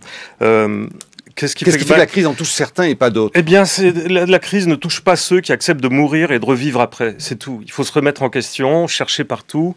Quand il n'y a plus... Nous, on a continué à produire en France jusqu'à ce qu'il n'y ait plus d'usines, pratiquement. Ensuite, on a été produire ailleurs, évidemment, avec les mêmes matières premières. Il m'a semblé voir des étiquettes Made in China tout de même sur certains vêtements. Je viens de vous le dire, on produit ailleurs. Ah, bon. Enfin, je supporte pas bien les Chinois et je déteste. Vous brouillez pas tout de même avec vos Chinois. Oh non, mais ça va. Là, non, il y a une propension à voler chez les façonniers chinois et je pourrais en fournir des preuves. Hein. C'est-à-dire qu'on envoie des matériaux, ils en prennent 10% et ça va sur un marché gris. C'est simple, il faut faire ailleurs parce que sinon votre produit n'est pas vendable. Il est vendable, mais avec la moitié de sa marge. Et là aussi, je vous invite à venir constater mes comptes. J'ai fait récemment une collection de robes assez chic avec Vanessa Seward. J'ai utilisé des tissus de Lyon pour ensuite m'apercevoir que les Lyonnais, d'ailleurs, sous-traitaient en Italie, qui eux-mêmes sous-traitaient en Corée pour l'imprimer. Mais enfin, on va dire tissus lyonnais. Et j'ai eu envie de... une sorte de coquetterie, je sais pas. Je me suis dit, tiens, on va faire tout Made in France. C'est très simple. Enfin, je le savais sur le papier, mais je voulais juste le vérifier. Il y a eu 0 profit. Il y avait 0 marge. Donc, quand M. Montebourg dit produire en France, oui, je peux produire cette chemise en France. Une marque concurrente, néanmoins amie, comme des garçons, produit la même chemise. Elle coûte 280 € si elle est produite en France. Et moi, je la trouve déjà assez chère. Chez un façonnier vendéen établi à Bizerte, en Tunisie, elle me revient à un certain prix qui fait que je la vends à 140. Et en plus, j'ai pas des marges abominables. D'ailleurs, les banquiers se moquent de moi parce qu'ils trouvent que je ne gagne pas assez d'argent. Vous voyez. Donc, on en était où ? Pourquoi est-ce qu'on produit... oui, on est forcé de produire à l'étranger. Qu'est-ce qui fait que, oui, l'étranger, ouais. et que vous supportez tout de même pas trop mal la crise ? Non, je supporte tout à fait bien la crise. Je crois qu'on est en augmentation consolidée de 10%. Mais je crois qu'on est quand même en recul de 3% sur la France, à position semblable, quoi. C'est pas terrible, hein, la France. Une crise de consommation, quand même, en France. Et ceux qui font faillite, selon vous, c'est quoi ? C'est des défauts de gestion, défauts de qualité ? Je crois que je vais reprendre le manche. Donc, dans la compétitivité, on dit qu'il y a la compétitivité coût, la compétitivité produit. Alors, la compétitivité coût, ce qui est amusant, j'étais hier à Milan, parce que pas pour le travail, mais pour m'amuser, pour m'amuser. Pour avoir un taxi qui ne sente pas le chien mouillé et tout ça, quoi. Et un bon café. Et je parle à des copains qui ont un jeune copain qui a une affaire là-bas, qui m'a dit, mais tu sais, on a autant de charges que vous. On paye autant d'impôts presque. Je veux dire, il n'y a pas l'ISF, mais il y a des trucs encore plus tordus. Et je lui dis, mais qu'est-ce qui fait que vous en sortez? Il me dit, non, mais on ne s'en sort pas complètement bien non plus. On a été assassinés parce qu'ils appellent les spreads là-bas, le taux auquel ils empruntent l'argent. D'ailleurs, je ne sais pas par quel miracle ça ne nous est pas tombé dessus en France. Le jour où ça tombe sur la France, on va rigoler. Mais il y a une chose en Italie, si vous voulez, je ne sais pas comment vous dire. Les gens sont fiers de leurs produits, ils sont fiers de leur société, Il y a partout en Italie, vous prenez une bretelle d'autoroute, il y aura toujours un type qui va bricoler un truc, qui va fabriquer quelque chose. Moi, j'ai un bateau.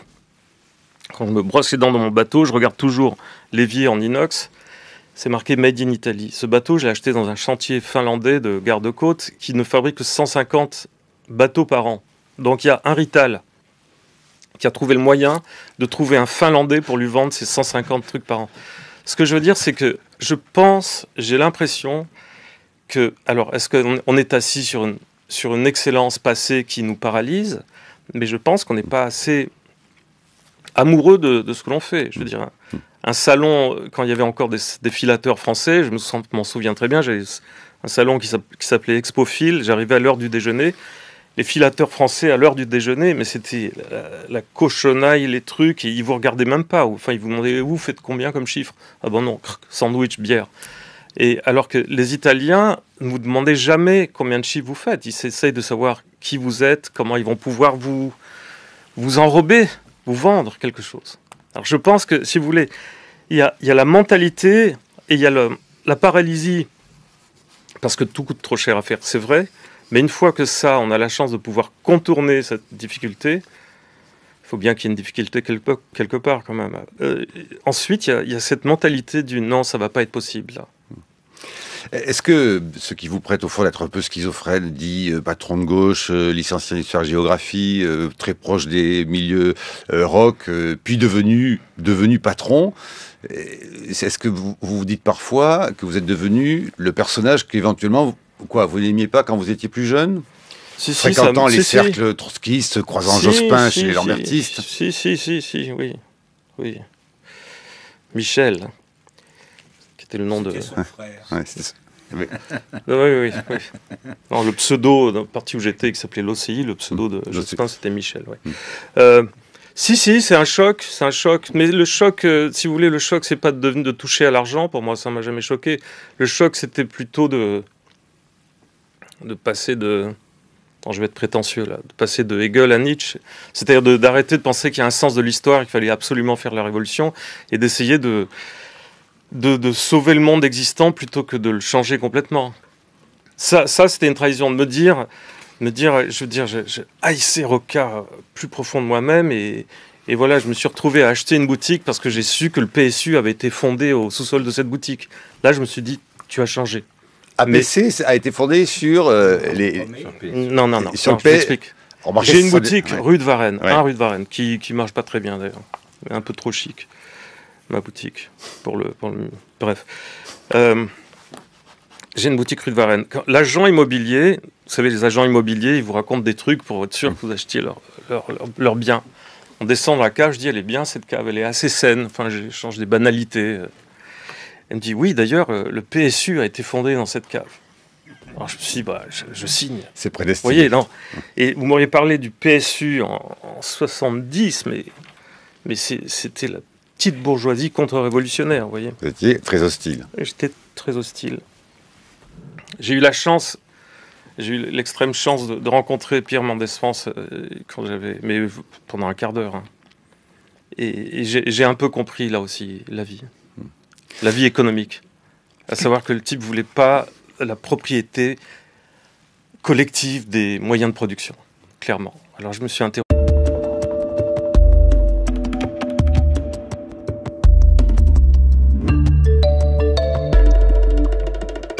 Alors, les salariés ont le moral dans les chaussettes, on le sait depuis bien longtemps, mais les patrons ne sont pas beaucoup mieux. En tout cas, les salariés, eux, pâtissent de plans sociaux qui s'enchaînent, voient leur pouvoir d'achat diminuer et leur ras-le-bol fiscal, expression de Pierre Moscovici, monter. Mais au fond, les patrons, eux, de quoi se plaignent-ils? Sont-ils chagrins, pour reprendre entre autres l'expression de Thierry Pêche? Ça ne va pas fort chez les chefs d'entreprise. 82% d'entre eux ne croient pas en la reprise économique et 44% d'entre eux encore sont persuadés que 2014 sera une année pire que 2013. C'était un sondage publié dans Les Échos vendredi dernier, 5 décembre. Alors pourquoi les patrons français sont-ils si pessimistes alors qu'on entend de toutes parts que le gouvernement leur est plutôt favorable et qu'il leur fait même des cadeau, le fameux CICE, étant censé redynamiser la compétitivité et l'emploi. Alors pour cette semaine sociale, nous donnerons la parole à différents acteurs cette semaine qui font la société et l'économie, mais donc on a voulu commencer par les patrons qui prennent le micro pour nous raconter la réalité de leurs fonctions, souvent décriées, rarement analysées. Un patron donc, le fondateur de 3 lettres à succès, APC pour Atelier de Production et de Création, une entreprise française de vêtements et d'accessoires fondée en 1987, je ne me trompe pas, et présente partout dans le monde. Et vous en êtes le fondateur, Jean Twitou. Jean Twitou, êtes-vous, comme le disait Thierry Pêche, chagrin? Et avez-vous éventuellement le moral dans les chaussettes? Non, je n'ai pas du tout le moral dans mes chaussettes. Je ne suis pas chagrin. Je ne suis pas venu ici pour vous parler du crachin fiscal qui s'abat sur la France. Ah, quand même, du crachin fiscal. Oui, l'expression. C'est le FOG. J'ai entendu sur France Culture. Non, je ne vais pas vous dire qu'on paye trop de charges, parce que je me suis dit que ça ne serait pas vraiment l'endroit. Je peux même vous dire que je suis socialiste, si on peut stretcher l'histoire. Ça ne me dérange pas. Enfin, plutôt mendésiste, d'ailleurs, que socialiste Solferino, si vous voulez. J'ai envie de prendre la chose d'un tout petit peu haut, mais je ne vais pas rester haut longtemps, parce que je sens que... Ah, mais ça tombe bien, sur France Culture, on peut y aller très haut. Non, mais... Alors... L'argent, cette putain commune à toute l'humanité. L'argent, cette putain commune à toute l'humanité. Phrase de Karl Marx. On est encore là-dedans. Je veux dire qu'on est dans un pays où, si les chefs d'entreprise se sentent seuls, voire déprimés, bien que ce soit un peu un sport national, c'est vrai, c'est que, si vous voulez, pour dire, pour un chef d'entreprise de venir dans une radio, France Culture, c'est un peu comme pour un proxénète d'aller dans une abbaye cistercienne. Si vous voulez. Je sens... Non, mais vous voyez. Oui ou non. Le fait est qu'il n'est pas souvent si facile que cela, pour le donner aux auditeurs dans la coulisse, de recevoir effectivement des patrons, à part quelques-uns habitués qui aiment bien la question des médias. Donc nous vous remercions de jouer le jeu et de venir aujourd'hui. Moi, je vais vous dire quelque chose. Le congrès de Tours n'a jamais eu lieu. Tout le monde est contre l'argent. Je veux dire, il n'y a pas eu révolutionnaires et sociodémocrates. Même les sociodémocrates, il y a toujours qui plane sur la pensée française ce truc de Jules Guesde de la Révolution. Donc si on se met d'accord pour verbaliser la chose, pour dire on est dans ce type d'économie, et le moyen de faire marcher cette économie, c'est l'argent. Si on explique aux élèves des lycées, voilà, il y a les cours d'éducation sexuelle, il y aura aussi un cours pour vous apprendre à monter une pizzeria en zone périurbaine. Hein, ça peut aider, ça. Là, peut-être que les patrons se sentiront moins seuls. Je veux dire, c'est un problème général. Donc, pour vous, quoi, c'est un défaut d'éducation? C'est un défaut d'éducation, c'est une... Je n'aime pas manipuler le mot idéologie, parce qu'il est un gros piège, quoi. Mais oui, c'est une fausse conscience de là où on vit. On n'a pas une bonne perception du monde. Alors, vous voulez-vous aller très haut, mais moi, évidemment, je serai un peu plus ras de terre, comme d'habitude. J'en suis tout. Alors, tout de même, puis, nous aurons le temps, et dans cette première partie, et dans la partie débat, de comprendre, au fond, ce que c'est, au fond, aujourd'hui, d'être patron. Ce titre un peu comme ça, taquin, hein, dur d'être patron, pour l'interrogation. Mais comment vous le commentez-vous, tout de même, ce chiffre-là, hein, dans les Échos de vendredi dernier, 82% des chefs d'entreprise ne croient pas en la reprise économique. Seuls 12% des personnes interrogées pensent que la situation sera meilleure l'an prochain, seulement 12%. Mais il y a comme des paradoxes, j'aimerais savoir si vous en faites partie. En revanche, et puis on arrêtera avec les chiffres, hein, ils sont 65% à se dire confiants pour leur propre activité. Jean Twitou. Oui. Non, je ne comprends pas. C'est assez... ça paraît assez schizophrène de dire qu'on est déprimé et confiant. Je comprends pas ces chiffres. Mais le chiffre la reprise ne viendra pas, et malgré... C'est évident qu'elle ne reviendra pas. Je veux dire, là, on a quand même Bouvard et Pécuchet aux affaires, ça ne va pas revenir. Et pourtant, on a le sentiment, quand on voit les commentaires ça et là, que Bouvard et Pécuchet s'occupent parfaitement bien de vous, le CICE... Ah oui, je peux vous en parler si vous voulez, on peut y rentrer tout de suite. Allons-y tout de suite, nous avons à côté nos spécialistes, même Brice vient d'arriver. Très bien, je fais un piqué vers le sol, CICE. Donc j'ai une entreprise, effectivement. La masse de mes achats est, je crois, 17 millions. Le CICE, le prix moyen de vente de ce que je vends au détail est de 200 € pièce. Le CICE va nous amener une réduction du coût de nos produits de 18 centimes en moyenne. Ça, si vous voulez, ce n'est pas de la propagande. Je vous invite tous à venir dans mes bureaux, à parler à ma directrice financière, à vous montrer les papiers.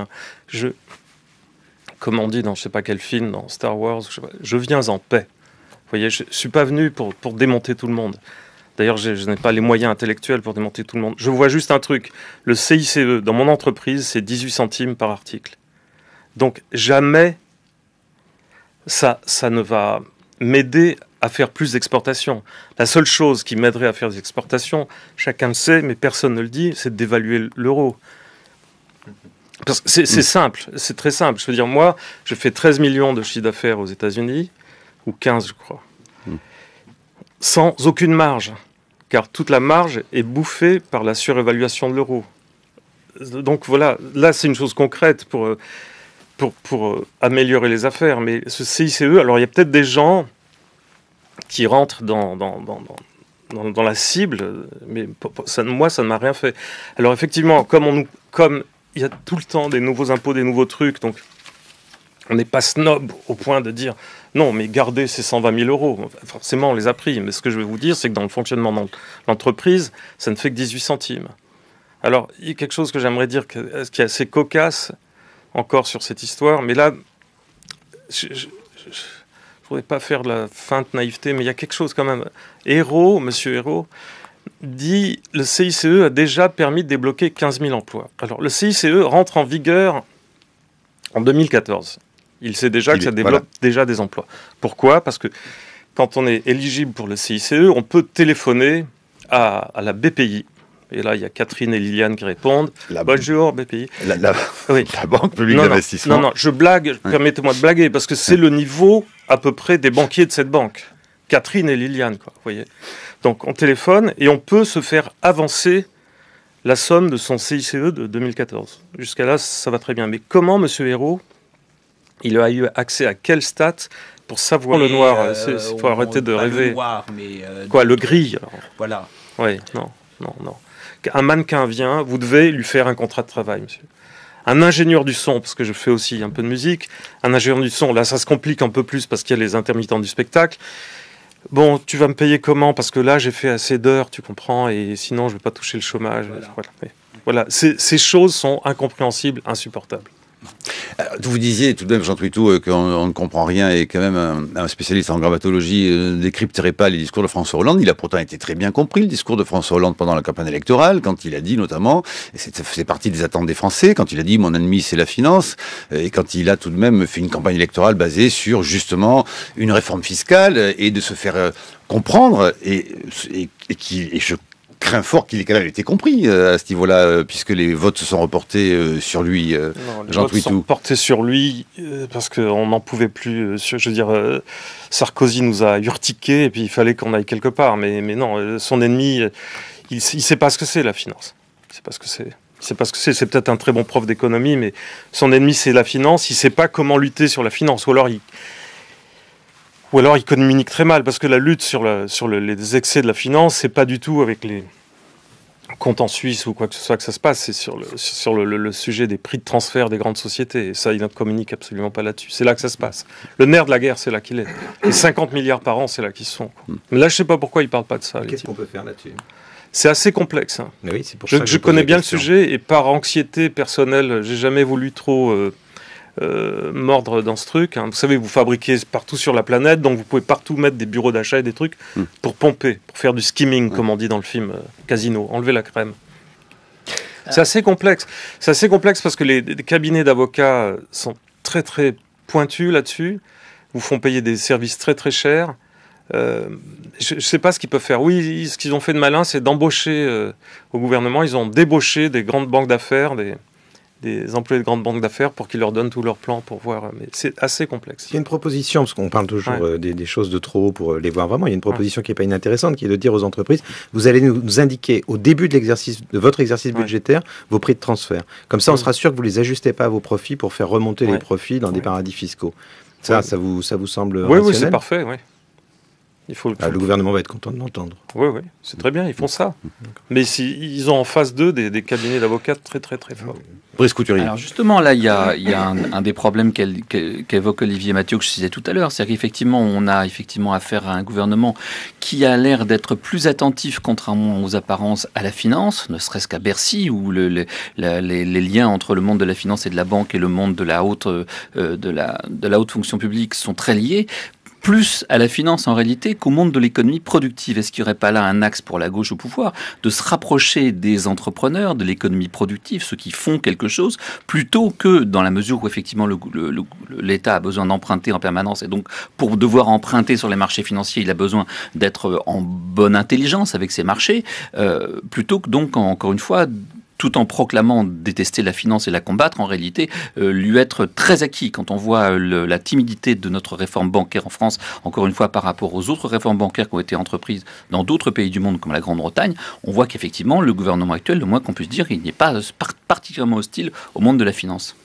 Jean Trudeau. Je voudrais dire quelque chose un peu bête, mais il faudrait sortir des think tanks et organiser des do tanks. C'est bête, hein. Il faut faire des trucs. Moi, j'ai 2 idées, je peux vous dire là maintenant tout de suite. Je peux vous créer 300 emplois tout de suite maintenant au Havre.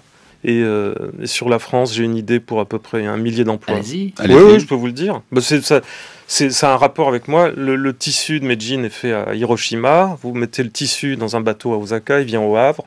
Et au Havre, on crée une usine avec un tout petit peu d'aide quand même, pour faire des jeans faits en France, mais en zone franche, je sais pas quoi.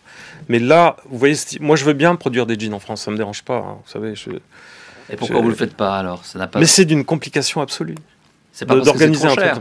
Mais c'est trop compliqué. Oui, c'est très compliqué, c'est très cher. Je veux dire, je suis prêt, je pense qu'en taylorisant un maximum l'affaire, on pourrait faire une usine que de jeans. Mais je sais que ça va être trop compliqué. Je sais ce que c'est l'administration.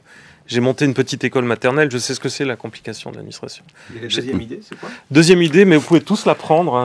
Qui veut gagner 10 millions, camarades, allons-y. Se tournant pour succomber l'image vers la technique, entre autres. Souvent, les bonnes idées, je sais pas, le rock'n'roll, le jazz, c'est venu d'Amérique, le blues aussi, au début. Il y a un truc à New York qui s'appelle... il y a une manière de faire des jus qui s'appelle... La technique s'appelle l'extraction. Ça n'est pas pressé. Et donc, on enlève vraiment tous les nutriments qui sont dans un légume ou un fruit et on en fait un jus. Ces jus sont parfaits parce ça peut satisfaire votre gourmandise, mais parce que c'est très très bon, et aussi ça peut vous guérir. J'avais un début d'angine à New York, j'ai pris un truc qui s'appelait Inferno ou je sais pas quoi. C'était que de la cayenne, du gingembre et du citron, et le rhume est parti immédiatement. Ben, c'est simple, il faut monter ce truc-là en France, personne n'en a l'idée, et surtout, il ne faut pas dépendre du foncier, c'est-à-dire qu'il ne faut pas ouvrir de boutique. Il faut uniquement qu'il y ait des livreurs qui livrent ces jus, mais ce sera des jus un peu chers, hein. Ce sera au moins 10 € le jus, mais c'est des choses qui vous amènent quelque chose de différent. Bon, vous voyez ce qu'il vous reste à faire après Alternative économique, Thierry Pêche.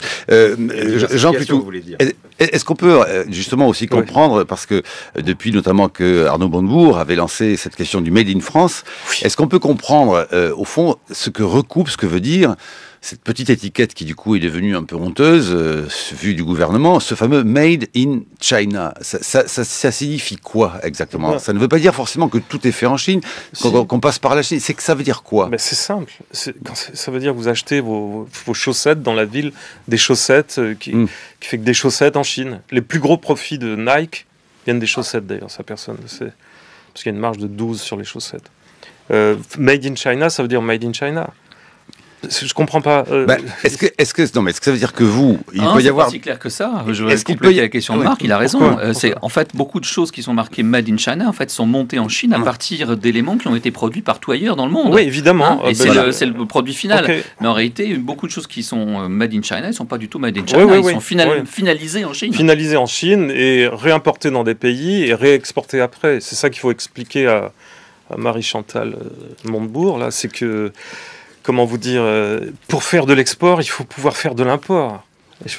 Donc, vous n'êtes pas un adepte de la fameuse démondialisation. Mais là, c'est Bouvard et Pécuchet en une seule personne. Là, Et d'ailleurs, sa marinière n'était pas faite en France. Scoop. Pas Scoop, c'est dans le journal du textile. Vérifiez, excusez-moi. Armor Luxe, et d'ailleurs, ils ont raison, ils font beaucoup d'assemblage de leurs produits en Tunisie. Mon pays. Je suis un immigré de première génération, je tenais à le dire, et au Maroc. Et donc, oui, c'est tricoté en Bretagne, mais monté en Tunisie. Puis ensuite, le type, tout le monde achète l'histoire, Made in France. Mais non, alors, Made in France, il ne pourrait pas l'acheter. Aussi pour les uniformes de la gendarmerie. Oui, bien sûr. Est-ce que ça veut dire, du coup, Jean Toutou, que vous pouvez être sensible aux sirènes, je ne sais pas, vu que parfois, au fond, à la lassitude gagnant, vous seriez sensible aux sirènes, je ne sais pas, de gros groupes qui pourraient vous racheter. Alors, votre entreprise, il y a des parts chez Charles-Bec BD. Projet sur qu'est-ce que c'était sa vision du socialisme. J'ai un peu lu sur lui. Et de lui. Et j'ai vu que je ne sais pas ce que vous en pensez, mais est-ce qu'il faut faire la révolution ou pas, quoi? Mais quelle révolution? Vous imaginez bien qu'en ce moment, il y a des auditeurs qui se disent « Mais qui est ce patron qui nous parle de son bateau en Italie et qui nous dit qu'il veut faire la révolution ?» Mon bateau n'est sur aucun port d'attache exotique, je tiens à préciser, il est français. Non, mais je pose la question sérieusement, parce que c'est pas hypocrite ce que je vous dis. Je veux dire, le mode de pensée français fait qu'on sent qu'il y a une sorte de surmoi révolutionnaire qui... Oui, c'est Jules Guesde qui est partout.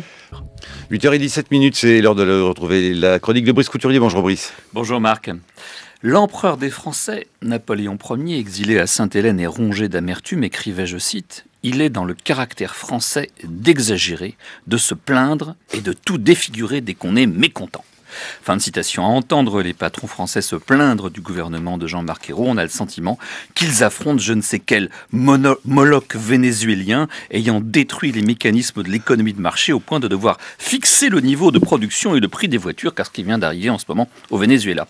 Car enfin, François Hollande, ancien élève d'HEC, n'a pas laissé rue de Solferino l'image d'un marxiste-léniniste. Quant au Premier ministre, ancien militant du mouvement rural de la jeunesse chrétienne, il peut difficilement passer pour un sous-marin trotskiste. Alors, à quoi attribuer le mouvement d'exaspération patronale qui se multiplie? À Lyon, on a vu 2000 chefs d'entreprise brandir un carton jaune à l'adresse du gouvernement, geste symbolique et terriblement photogénique. Le 52e baromètre des TPE, les toutes petites entreprises, les très petites entreprises, situe la cote de confiance du gouvernement auprès de ses chefs de très petites entreprises à son niveau le plus bas, 13% seulement qui font encore confiance au gouvernement. Qu'elles soient grandes ou petites, situées dans la vieille ou dans la nouvelle économie, les entreprises semblent tout près du sentier de la guerre contre le gouvernement. De son côté, ce gouvernement qui joue son va-tout sur l'amorce d'une reprise de l'activité susceptible d'enclencher enfin une baisse du chômage, n'a aucun intérêt à se mettre à dos le monde de l'entreprise parce que c'est là où se créent les emplois. Alors pourquoi cette fronde? Pourquoi cette incompréhension mutuelle? Eh bien, il y a d'abord l'impression d'improvisation constante qu'offre ce gouvernement, cette manière de procéder par petites touches à la manière impressionniste plutôt que par aplat franc et net. Le résultat, c'est qu'on se demande à quoi pourra bien ressembler le tableau une fois achevé, et si le peintre lui-même en a une idée précise. Or, les patrons, qui doivent faire face à un environnement économique mouvant, s'adapter en permanence à l'état de leur carnet de commandes, ne détestent rien tant que de voir leur situation déjà compliquée, aggravée par un environnement fiscal et juridique instable. Ils ont besoin de règles du jeu qui ne changent pas tous les ans, faute de quoi ils s'abstiennent d'investir, ils s'abstiennent d'embaucher en attendant que les choses soient redevenues claires. Or, selon Jacques Attali, 37% du Code général des impôts et 40% du Code du travail ont été modifiés depuis l'élection de François Hollande. Il y a ensuite un problème de sociologie. Le Parti socialiste ne recrute pas dans le monde de l'entreprise. C'est un parti de fonctionnaires et de professionnels de la politique. À l'Assemblée nationale, d'ailleurs, les députés fonctionnaires sont, paraît-il, majoritaires. Les entrepreneurs et assimilés ne sont que 3% de l'Assemblée nationale contre 25% en Grande-Bretagne.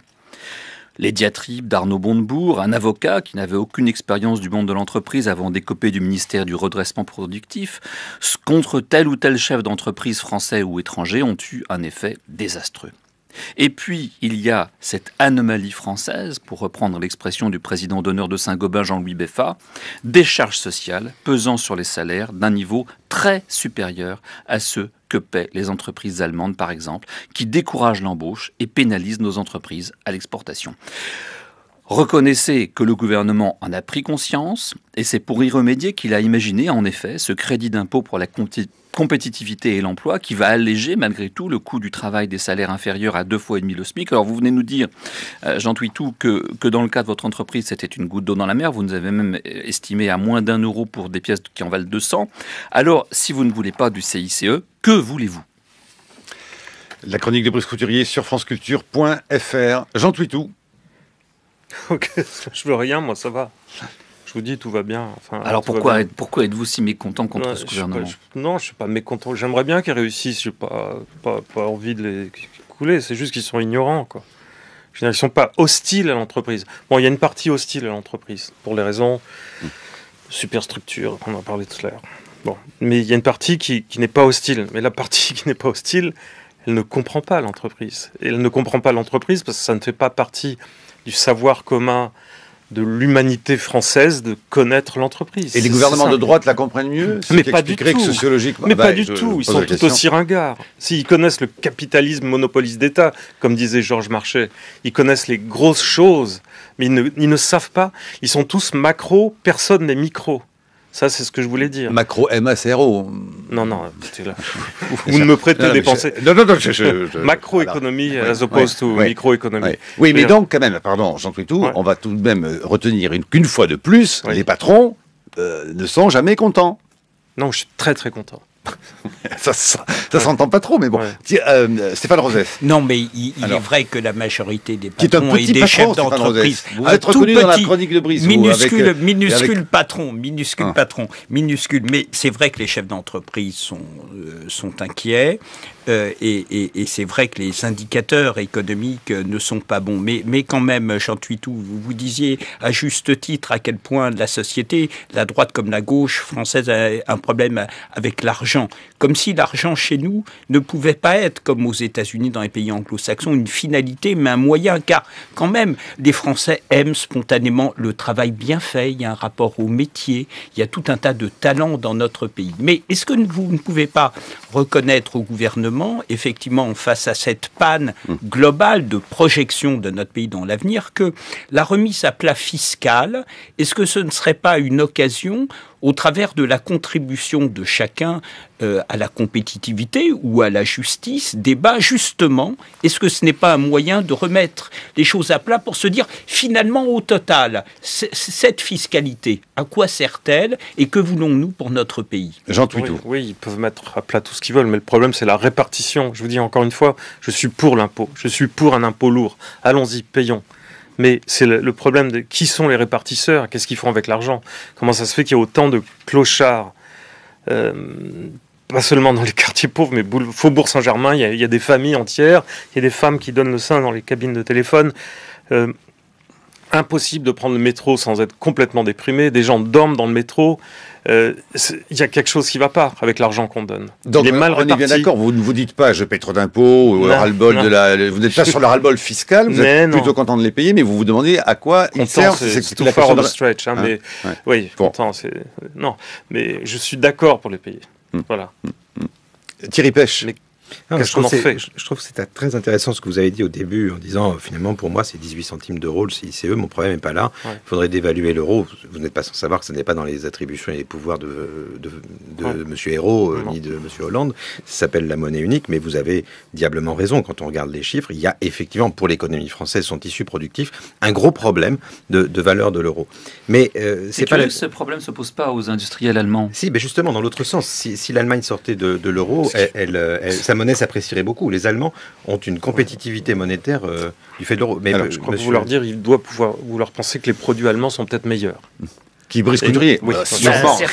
Moi, j'ai du mal à comprendre pourquoi il y a un problème. Pourquoi il y a un problème de surévaluation de l'euro, alors que les Allemands vendent dans la même monnaie et ils vendent aux Chinois. Bizarrement, nous, on n'y arrive pas, donc il y a quelque chose d'autre. Parce qu'ils maîtrisent la machine-outil mondiale et qu'ils ont les meilleures bagnoles. Et qu'en Californie, on achète une bagnole allemande.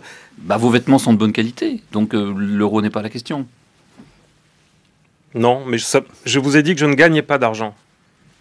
Donc, aux États-Unis, c'est qu'il y a une chose dans le bouillon. Aux États-Unis, oui. Alors, Thierry Pêche, vous avez été violemment interrompu par Brice Couturier. Par Brice, comme d'habitude. Alors, une fois n'est pas coutume, je peux rejoindre Brice sur une partie de ce qu'il a dit. Mais surtout, le problème, c'est sa vocation de la culture française qui n'aimerait pas l'entreprise, etc. Moi, j'ai une autre impression, je vous la suggère, et vous me dites ce que vous en pensez. Je vois énormément de jeunes entrepreneurs qui ont plein de projets. Quand on regarde les statistiques de création d'entreprises, c'est vrai qu'il y a beaucoup d'auto-entrepreneurs là-dedans, mais elles sont considérables. Il y a une énergie dans ce pays qu'on ne nomme pas assez souvent. J'ai plutôt l'impression que c'est dans, je dirais, les élites médiatiques, politiques, sans leur jeter la pierre, parce que ça peut vite avoir un fumet populiste désagréable, mais qu'il y a effectivement un manque de culture de l'entreprise et que les gens qui la connaissent, comme quelques-uns ici, se disent que parfois, effectivement, ils n'ont pas fait assez de microéconomie. C'est pas plutôt ça le problème? Oui, c'est vrai qu'il y a dans la jeunesse française une appétence au projet. Je veux dire, il y a beaucoup de projets qui se montent. Quand ils se montent quand même et quand les projets ont 2 ou 3 ans, et moi j'ai beaucoup de prestataires de services dans les médias, des trucs comme ça, qui ont monté leur boîte, qui me font leurs factures, attaché de presse, machin, et qui disent tous la même chose. On ne peut pas vivre. On ne peut pas vivre. On a fait une très bonne année, mais on ne va pas distribuer de bénéfices parce qu'on va toucher encore moins que ce qu'on avait en travaillant moins, quoi. C'est un peu ça. Je ne dis pas que le français est mauvais, qui fait que des mauvaises choses. Il y a beaucoup de gens qui veulent faire des choses. C'est juste très, très difficile, même une fois qu'on est arrivé à monter son projet, quand on est en face du crachat fiscal et quand on est en face de toutes les difficultés administratives, c'est difficile de tenir. C'est ça que je pense avoir survécu, là, si vous voulez. Mais honnêtement, pardon, le crachat fiscal vous concerne. Si le CICE ne vous rapporte que 18 centimes d'euros, c'est que votre masse salariale n'est pas très élevée.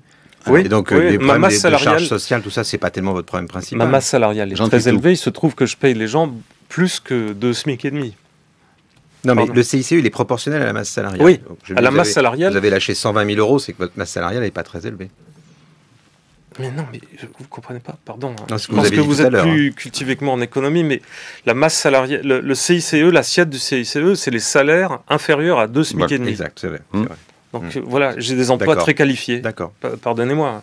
C'est un des problèmes du CICE qu'il faut souligner. Alors, moi, je suis assez remonté contre le CICE. Parce que regardez ce qui se passe maintenant. On voit les résultats concrets, effectivement. Qui sont les bénéficiaires du CICE? C'est la grande distribution et la poste. C'est-à-dire des gens qui ne peuvent pas délocaliser par définition. Or, le CICE a été conçu dans l'esprit du gouvernement pour empêcher les délocalisations, pour inciter les industriels à rester sur place. Or, ça ne les incite pas.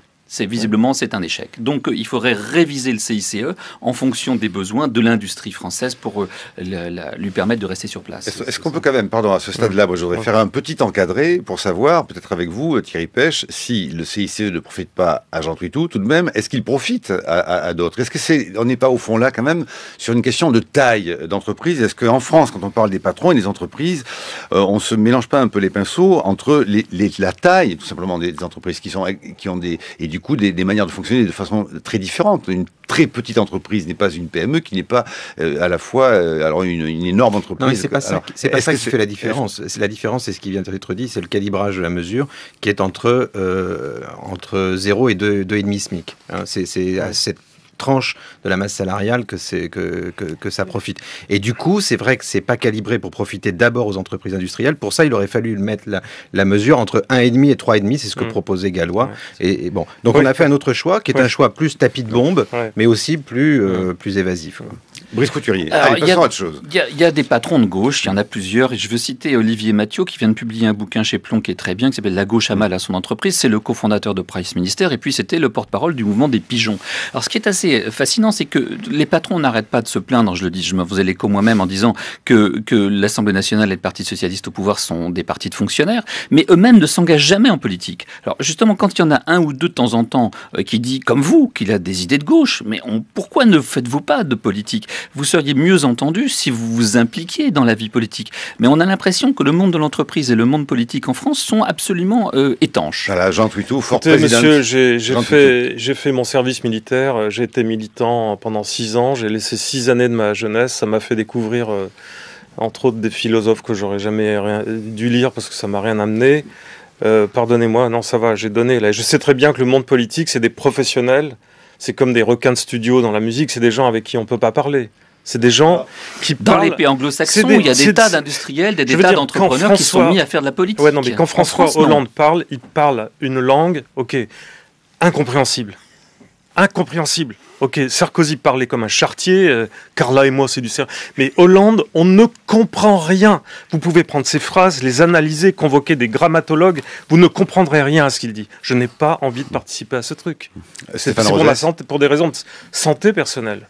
Est-ce que ça ne provient pas du fait que, comme entrepreneur, vous avez une vision stratégique de là où vous devez aller, alors que François Hollande est un excellent technicien qui est plutôt sur la question du comment? Est-ce que c'est une question culturelle? Parce que le paradoxe, c'est que François Hollande a été, pour ceux qui l'ont suivi, un très bon professeur d'économie, alors à Sciences Po. Donc on entend ce que vous dites, hein, il y a en France une culture de la macroéconomie par rapport à la microéconomie, mais justement, pour revenir à des choses qui se font, est-ce qu'il n'y a pas des avancées possibles pour aider justement des chefs d'entreprise? Est-ce que la simplification fiscale, par exemple, ce n'est pas quand même aider beaucoup tous ceux qui, au quotidien, doivent à la fois innover, penser stratégiquement, et puis ont des contraintes où leur temps est quand même beaucoup pris à des questions très administratives? Oui. Jean Twitou. Oui, excellent, ce point sur les questions administratives. Je vais revenir encore plus rasmote.